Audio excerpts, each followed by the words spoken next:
Gujarat high court ने अदालतों के लिए नई फॉन्ट नीति का ऐलान किया है, जिसका गुजरात के साथ साथ पूरे वडोदरा शहर जिले में पिछले 3 दिनों से विरोध हो रहा है। गुजरात के वडोदरा में वकीलों का आंदोलन लगातार तीसरे दिन भी जारी रहा। दिवालीपुरा कोर्ट परिसर के बाहर बार एसोसिएशन ने घंटा बजाकर और चक्का जाम कर अपना विरोध दर्ज कराया। वकीलों ने साफ कहा कि जब तक उनकी मांगे पूरी नहीं होती तब तक हड़ताल जारी रहेगी। आज रोज बड़ौदा बार एसोसिएशन ने घंट बजाकर नामदार गुजरात हाईकोर्ट को जागरूक करने का एक तरीका अपनाया है। जो नामदार गुजरात हाईकोर्ट ने जो परिपत्र जारी किया है वो परिपत्र वकीलों के विरुद्ध का है, उनसे वकीलों के खिलाफ का है, उनसे वकीलों को बहुत नुकसान जाएगा। इसलिए गुजरात बड़ौदा के नहीं पर पूरे गुजरात के वकीलों ने इसका बहिष्कार किया है और आज पूरे गुजरात में आंदोलन चल रहा है।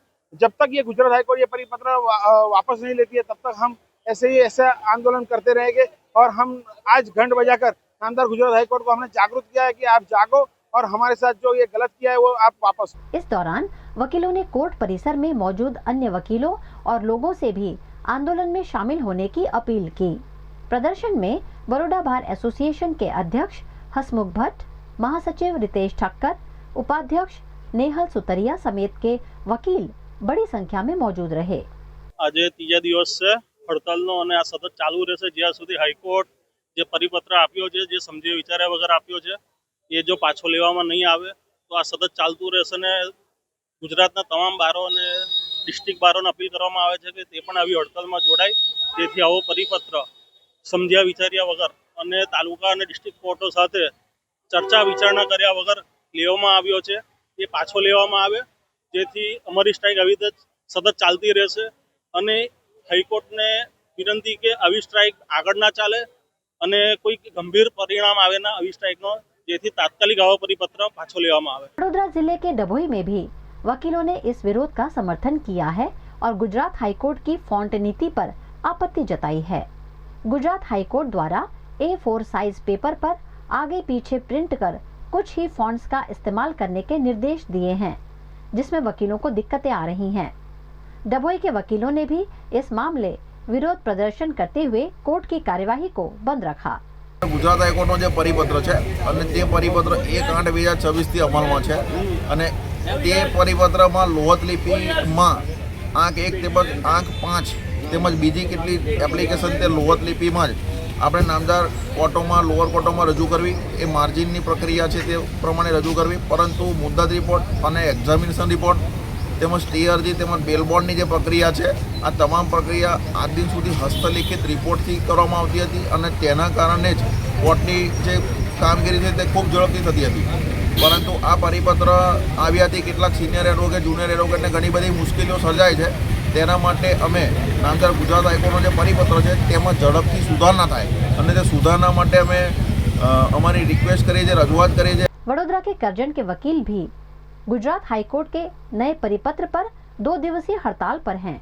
2 दिनों तक करजन बार एसोसिएशन के वकीलों ने कोर्ट की कार्यवाही से संपूर्ण रूप से अलग रहने का ऐलान किया है।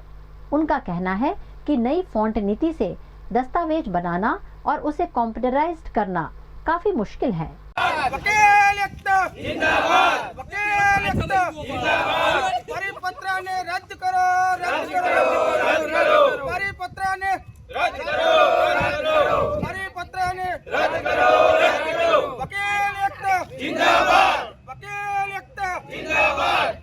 તમામે તમામ જે પરિપત્ર જે બહાર પાડવામાં આવેલો છે એ પરિપત્રની અંદર અમે તમામ અસીલોના સંદર્ભમાં કે અસીલોને નુકસાન ના થાય, સાથે સાથે વકીલોને કોઈ સમસ્યા ઊભી ના થાય એ માટે આજે આંદોલન કરવામાં આવેલું છે। આ આંદોલનનો મુખ્ય હેતુ એ છે કે આ પરિપત્ર જે છે એ પરિપત્રની અંદર વકીલોને જ નહીં, માત્ર વકીલોને જ આ પરિપત્રનો અમલ કરવાનો, પોલીસની ચાર્જશીટ, પોલીસ રિપોર્ટ એ બધા જે કાગળો છે એમને અપવાદ આપવામાં આવેલો છે।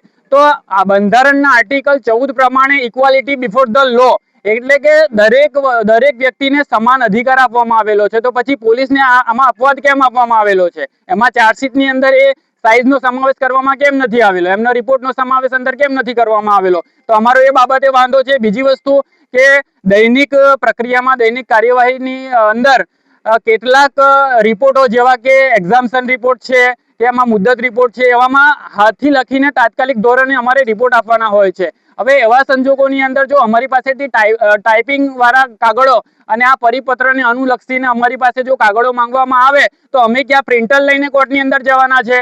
તો આ એ જે છે એ પોસિબિલિટી છે જ નથી કે આ પરિપત્રોનો અમે અમલ કરી શકીએ.